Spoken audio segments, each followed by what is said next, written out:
راته ستونزه د پیسو د دوکانداره، زندګي دلته په سو د دوکانداره. په ښارونو کې د وینې ارزاني ده، خو بس ګرانه د اوبو د دوکانداره. دا چې زه یم برباد د چا د لاسه، هغه پیغله په مزو د دوکانداره. قدرمنو افسر افغان یم او بیا د ضلع شانګلې په یو یخ پخ ماښامي کې مو یو ښایسته بنډار را جوړ کړی دی. زمونږه مدعا، زمونږه د ژوند زغل هغه هم په دغه اساس، په دغه بنیاد باندې وي چې څنګه په دغه کائنات کې ښکلا ده. زمونږ د کائنات جوړښت د جمالیاتو نه دی. دلته اوبه، دلته غرونه، دلته سیندونه، دلته ابشارونه، دلته د مرغو اوازونه. دا د دې کائنات ښکلا ده. په دې کې بیا د انسان کمپوز موسیقي، د هغه آواز یوه بله ښکلا پاشي. که ما چرته په لاسو کې ستار اغستی دی، الله رانه د خپلې برخې کار اغستی دی. دغه بانډار کې را سره ډېر نورمخې ګلمخې ناستي، مشران ناستي، ځوانان ناستي، او په تیره تیره زما د سندرې د ګلبن ډېر پیژندلی او چغېدلی یار راشد خان راشد را سره هم دی. د مینې دوه جوارګر، دوه تاوانیان، دوه لیوني، په ټول پښتون وطن کې زا او جانان دوه لیوني. د دې تر څنګ میا صاحب چې په ستار کې لیونتوب را شروع کړی دی، قانوندان دی، خو د ستار سره مینه ده او دغه کلتور ژوندی ساتل غواړي. مخکې له دې نه چې ځوانان مشران خپلې خبرې وکړي، نیغ په نیغه راځمه د راشد خان او د میا صاحب د ستار دغه خوږو زمزمو ته، بیا به مخکې ځو. آو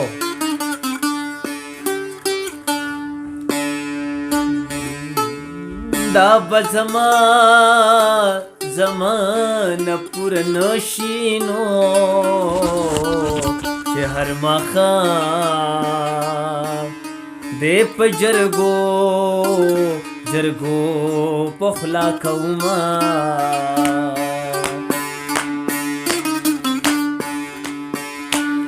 خلک به وایې کوایې دوه یاران دي، جانان په ما پسې ټوپکې ګرځوي. او یزله زار شمه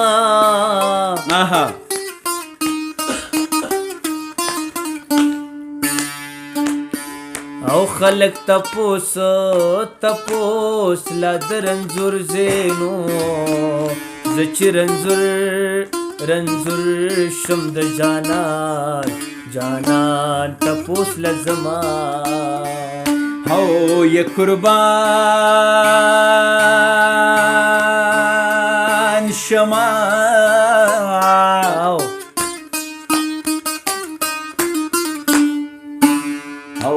پیزوانه کوزه شو بوسکا، پیزوانه کوزه شو بوسکا. سبا اختر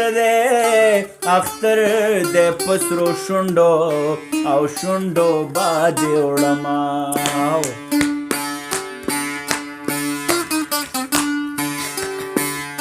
پیزوان تی چا کاپر پټکونو، پیر بابا با قسم مالا را کوي. او یا قربان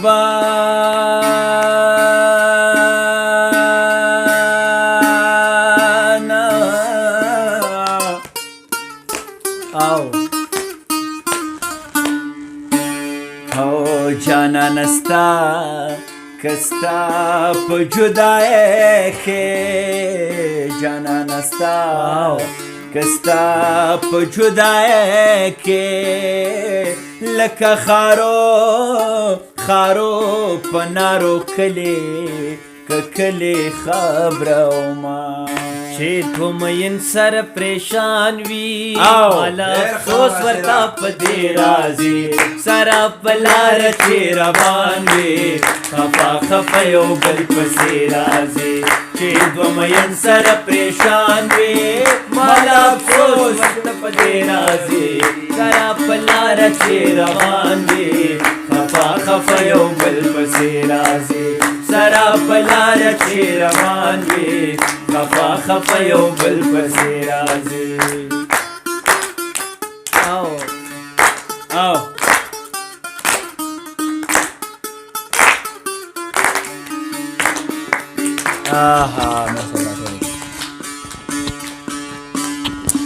ډیره زیاته مننه کوم راشد خانه او میا صاحب ستاسو هم زه یوه خبره بلم دلته ارومرو کول غواړم دا شاته ماشومان چې دی راشده یا هغلته هم یو کیتې پیتې ماشوم من کېنولی دی د دې هم زمونږ مقصد دا دی او دا په شعوري هڅه باندې ماوي چې ماشومان کینی ځکه راشده چې زمونږ نه حجره لاړه د حجرې سره زمونږ نه یو پوره کلتور لاړ دا کشران به ناسو دیو به د ژوند د خبرې د جواک د اوبو څکلو د ناستې د ولاړې دغه ټولې طریقې به یې په حجره کې زده کولې دا زمونږ یو اداره وه راشد خانه نو زه یم چې دغسې ماشومانې دغه د حجرو ستار دا منګی دا زمونږ زمزمې دا ټپې دا بدلې وي نو موږ به د دیو هغه ورکه شوې حافظه چې د هغه به بیا ژوندی کړو نو په دې بنیاد دا ما کېنولي متلونه محاورې ټپې او لطیفې زمونږ د ټول تجربات به شریکول او دغه یو موبایل راغې اگر چې موږ د هغې خلاف نه خو موبایل دومره په تیزۍ سره زمونږ کلتور اغېزمن کو چې هغې زمونږ نه حجره واغسته ادارې واغسته باید چې دا موبایل په ښه ډول وکاروو بد شی نه دی خو استعمال باندې ده اوس به داسې کوو چې څه مشران را سره ناست دي هغو به لنډې لنډې خبرې را شریکوي او بیا به راځو د راشد زمزمې ته بحر کمال ډوکیټ صاحب ډېر فعاله غړی دی د کراچۍ په خاوره باندې ژوند کوي د پښتنو نمایندګي کوي هغو را سره ناست دي بحر کمال صاحب څه هم خبرې وي د حجرې په اړه دغسې ټنګ ټکور یا څه هم وي را شریکې کوي را سره مننه کومه خاص کر د راشد جان چې د صحابه د خوږې خاورې نه راغلی دی زمونږ شانګلې ته او موږ ته خو اوس دومره نږدې ښکاري چې موږ ته لکه د شانګلې چې وي راشد خان بیا د ټولو ملګرو زما چې کوم ملګري کراچۍ نه راغلي دي عبدالهادي جهانګیر صاحب او افسر خو اسی عمر وختې موږ مننه هم کوو چې کله هم دی راشي ژوند را پیدا شي او د حجرې خبره چونکې بنیادي خبره ده چې دا زمونږ مدرسه ده زمونږ تهذیب زمونږ کلتور دا شروع کیږي د حجرې نه زمونږ تربیت شروع کیږي د مشروالۍ د کشروالۍ عزت دا د حجرې نه خو دا د ډېر بدقسمتۍ نه زمونږ د حجرې هغه کلچر ختم شو او خلک د موبایل طرف ته لکه څنګه چې دیو ذکر وکړو چې د موبایل منګه خلاف نه یو خو چونکې باید چې د هغې استعمال ښه وشي نو د حجرې کلتور دې نه ختمیږي زما به ټولو پښتنو وروڼو ته دا خواسي چې د حجرې زمونږ دغه ټنګ ټکور دا کلتور دا ناسته پاسته د حجرې هغه متلونه خبرې هغه دي همدغسې قایمې او دایمې وي زه مننه کوم د ټولو ملګرو خوشحاله اوسئ د حجرې خو زموږ په ثقافت کې ډېر غټ اهم رول دی چې هغه نه مونږ نه تاسو اګنور کولی نه شو د دې نه زموږ تربیت شروع کېږي او په دې باندې زموږ تربیت ختم کېږي چونکې د دې حجرې د کمۍ او بیا زموږ د مشرانو نه څه داسې دغه شي دي چې هغه مونږ دا په ترتیب باندې د حجرې کم ثقافت دستور کلتور دا مونږ خپل کشرانو ته فارورډ نه کو زمونږ دا کوشش دی چې انشاءالله که خیر مونږ خپل کشران په دې هر محفل کې چې هغه د حجرې سره ریلیټډ دي چې د هغو ته یې مخکې مونږ فارورډ کو او دا زمونږ یو څو غونته کې یاران دي چې د دیو د سره زمونږ ژوند دی د خیر سره انشاءالله مهرباني مننه ستاسو د راشد جان بی او د کمال ستاسو ټولو ډېره مننه شکریه ادا کوم او د حجرې د دغه باره کې دا خبره کوم چې دا بالکل د حقیقت چې دا زمونږ د کلتور او زمونږ د زده کړه یو درسګاه ده د وړو دپاره واړه به راله کې به ناسته مشرانو ته به یې کتل مشرانو به ملتونونه کوله دغه به یې کول نو هغې نه به هغه وړو زده کړه کوله نو موږ له پکار ده چې موږ د خپل د حجرې د هغه چې کوم هغه روایات دي چې هغه ژوندي ساتو چې زموږ د نوی کل چې کوم دی چې دوی خپل د کلتور نه خپل د ثقافت نه دغه واقف وي چې هغه ته هېرېږي نه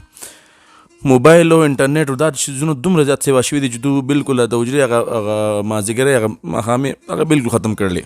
نو موږ له پکار دی چې موږ په خپله د دې له یو نوی ژوند ورکو زموږ دا نوی کول چې دی نوی نسل چې دی هغه د خپل د کلتون او ثقافت نه واقف وي. ډیر محترم سلیمان شاه ایډوکیټ صاحب درنه شړۍ مچولې ده ستا د چینار په شان غړۍ ده او زما شړۍ ده ستا به څنګه خوښه شي نه. سلیمان شاه صاحب تاسو به لږ د دې نه راتېر د کلي په اړه باندې بیا د ضلع شانګلې د میلمستیا په اړه د دې ځای د موسم په اړه داسې څه لنډې خبرې د دې تاریخ په اړه هغه را شریکې کړئ په اوږده دې ډېرې خبرې کړې دي. بس افسر افغان ستاسو ډېره زیاته شکریه ادا کوم چې تاسو دلته راشئ او په دې کلي کې داسې قسم له محفلونه جوړ کړئ او دا د زړونو هغه تیارې د خلکو اوچتې کوي او رڼاګانې راولئ. خو زما د ملګرو چې کومې خبرې وکړې نو زه ګو چې زه دې سره اختلاف لرم. حجره بالکل ختم نه ده، د حجرې هم هغه حجرې دي هغه روایات دي، خو موږ حالاتو د دې نه ډېر زیات لرې کړي او دومره یې لرې کړي چې لکه موږ کوشش دا کوو چې لکه هر ټایم موږ ته د دې څه محفلونو ضرورت دی، خو موږ حالات او مجبوریانې موږ نه رایوځای کوي چې موږ یې رایوځای شو. موږ په مودو پس راشو او یو بل سره په کلي کې راغونډ شو، په حجره کې راغونډ شو، د یو بل سره هغه زړې قصې بیا شروع کړو. نو د هغې نه هغه زاړه جذبات او احساسات زموږ په زړونو کې بیا را پیدا شي. هغه منګی نن په دیره کې پروت دی، هغه رباب نن په دیره کې پروت دی. فرق صرف دومره راغلی چې د درۍ او د لمسي په ځای باندې کارپټ لګېدل دی،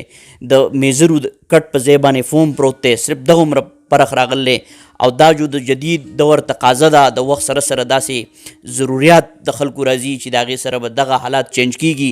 خو د زړه کومه جذبه چې ده د موسیقۍ په حواله باندې یا د حجرې په حواله باندې هغه زموږ په زړه کې نن هم قایمه او دایمه ده او انشاءالله دا به قایمه او دایمه وي. د دې نه علاوه تاسو د شانګلې په حواله باندې ټاسک راکو. نو د شانګله چې ده نو دا خاص کر بیا زموږ کلی چې دی نو دا یو ګلورینه سیمه ده، د شانګلې لیلونۍ ورته وایي. او زمونږ دا میلمانه چې نن راغلي دي نو یقینا چې لکه د دیو د وینا مطابق چې لکه دا په مینا او په خلوص پسې راغلي دي، نو زمونږ خلکو کې هغه مینا او خلوص شته کوم چې هغه میلمه له ورکي او د میلمه یو ښه ډول وکړي. یقینا چې نن سبا په شانګله کې انتهایی یخ موسم دی، لکه تاسو آغاز د دې خبرو نو کو چې ما شړۍ په سر کړې ده او غیر چاپیره میلمانه ټول په بسترو کې پراته دي. ګو چې لکه دا اوس د نومبر میاشت شروع شوه، سبا نه به د نومبر میاشت شروع شي، لکه جیمې ته اوس هم لا 2 میاشتې شته. د تیر 10 کالو نه د 15 کالو پورې واخله د دې ملک چې کوم حالات دي، د دې علاقې د دې سیمې چې کوم حالات دي، نو یقینا چې لکه دا موږ د بارودو په یو ډیري باندې دا ژوند تیرو. نو زه به خپل دا الفاظ چې دی دا به زه په دې یو دغه باندې تاسو ته یو شعر به زه تاسو ته ډالۍ کړمه. وی وخته ته ښه وس وکړه چې ورک مې کړې، وخته ته ښه وس وکړه چې ورک مې کړې، زه به ځان پیدا کړمه پښتون به شم، زه د محبت د ګلاب تخم یم، دا خاوره ما نه خوري را زرغون به شم. ستاسو د ټولو ډېره ډېره مننه، ډېره زیاته مننه کومه سلیمان شاه صاحب. ډېرې معتبرې مدللې او ډېرې زړه پورې خبرې. زمونږ ډېر محترم قاري صاحب، زه حافظ سودا لازم سمن مې نشته، په بازار کې نیکخوایي د دلال غواړم. قاري صاحب د چارباغ د سیمې دی، زمونږ داسې میلمه کوربه دی چې زمونږ ورسره د ورورولۍ غوندې رشته ده. حافظ بابا ورته پوره یاد دی، دغسې کلاسیکي دور چې څومره شعرا دي هغه ورته هم یاد دي. نو قاري صاحب تاسو به څه ویل غواړئ جي؟ بس زه خو به دا ووایم چې ستاسو ډېره مننه کوم او د دې خپلو میلمنو دا کم چې راغلي د دې هم مننه کومه. صوابۍ نه راشد خان راشد راغلی. زه خو بس دغه ویل غواړم چې ستاسو الحمدلله د شانګلې چې کومې څومره دیرې دي زموږ د سواد په لحاظ باندې دا ډېرې مخکې دي. پخوا به مطلب دا دی چې په دې منګوره چارباغ یا په سواد په نور علاقو کې به دیرې وي، نو دا هوټلې نه وي. اوس چې دی دا هوټلې او دا ځای په ځای دا ځکه ډېرې جوړې شوي دي چې مطلب دا دی یعنې د هغه دیرې ختمې شوې، مهمان نوازي ډېره زیاته ختمه شوه. دلته الحمدلله په دې شانګله کې دا شته. بل د شانګلې د یو ډېر لوی شخصیت چې هغه حفیظ الپورۍ صاحب تېر شوی دی، زه ورسره ډېره مینه لرم او الله پاک هغه له ډېر لوی صلاحیت ورکړی و. د هغه د اخلاقو پورې زه یو څو شعرونه ویم. ته چې زړونه تل رټې په خار د ژبې، خانومان به وسېزې په نار د ژبې، د خالق رضامندي به څرنګ مومې چې مخلوق ته رسوي ازار د ژبې، په دارو که د نیزې زخم جوړیږي جوړ به نشي په دارو پرهار د ژبې، او وسودا ته به یې ډېر خلک مایل شي اراسته چې کې ښایسته بازار د ژبې. که د مخ په زینت خلک مین کیږي زه مین یم په زینت سینګار د ژبې تلخ ګویي به تنګ معاش وي حفیظه شیرین ګویي به تل خوري اسمار د ژبې. واه واه قاري صاحب ډېره زیاته مننه کومه. ډېر زه پورې بنګلې ده په کلتوري پکول کې ناست دی موږ سره. بنګلې ده که ته خبره شریکې هم بخې او که د خبرې نه راتېر صرف هغه روبۍ شریکې چې ځواني مې د پردي ښایست خوراک شي. چې ځواني مې د پردي ښایست خوراک شي ستا یادونه جړغونې شکاواک شي په ګریوان کې مې لاندو ویښتنه چوړ کړم چې د ډېرې بې ننګۍ نه مې زړه پاک شي. السلام خپل درنو مېلمنو ته په خیر راغلي وایم او ډېره شکریا ادا کوم چې د غرونو ته راغلو او موږ سره یې دا خوشحالي شریکه کړه. ډېره مننه. خوشحاله او ژوندی راته اوسې قدرمنو. راشد خان راشد که دغه بانډار اخري توکې را سره شریکوي او داسې یو کلام وي زموږ د جذبات او احساسات ځان سره راواخلي وږ ورته زه به کلام شریکوم مرای که را سره ملګرتیا نه کړي نو هغې به بخښنه صحیح ده او مخکې د دې نه وبخه اظهار زویا ته او بارمل څه خبره کول غواړئ تاسو که څه خبره کول غواړئ why would you like to say something yes please come and take the mic که تاسو دا زمونږ ماشومان دي نو که څه خبره کول غواړئ د حجرې په اړه د ټنګ ټکور د موسیقۍ د ژوند نو را شریکه کړه. زه و تاسو سره د حجرې په باره کې یو خبره کول غواړم. حجره یو ډېر اهم چیز دی خو موږ چې کومونو موږ ترې محروم وو او موږ خپل مشرانو ته خواست کوو چې د حجرې کوم دا کلتور چې دا واپس را ژوندی کړي او موږ له موقع راکړي نو موږ به ترې ډېره فایده اوچته کړو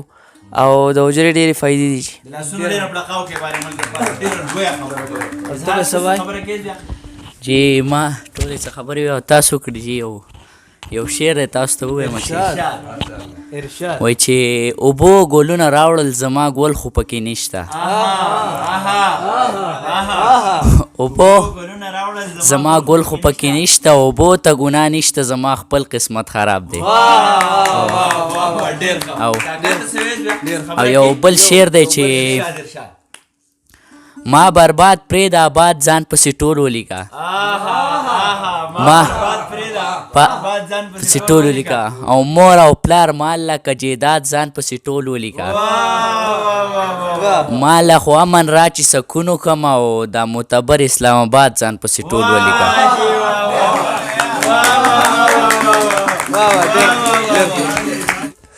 سوچ جانان رازی رازی زب سر تو رایما مونکی چتوان رازی رازی زب سر تو رایما زما بخمل گڑا گڑا زلفی فرنگ ویستی زما بخمل گڑا گڑا زلفی فرنگ ویستی چی عجب خان رازی رازی زب سر تو رایما مونکی چتوان رازی رازی زب سر تو رایما. اور ورپور ایک مسجد او بود کدیتا کایمان غواړي را درومه مې کدیتا د ګناه احسان مې ومنه کریمه ستا کرم میں ور جوت کو زمانے تا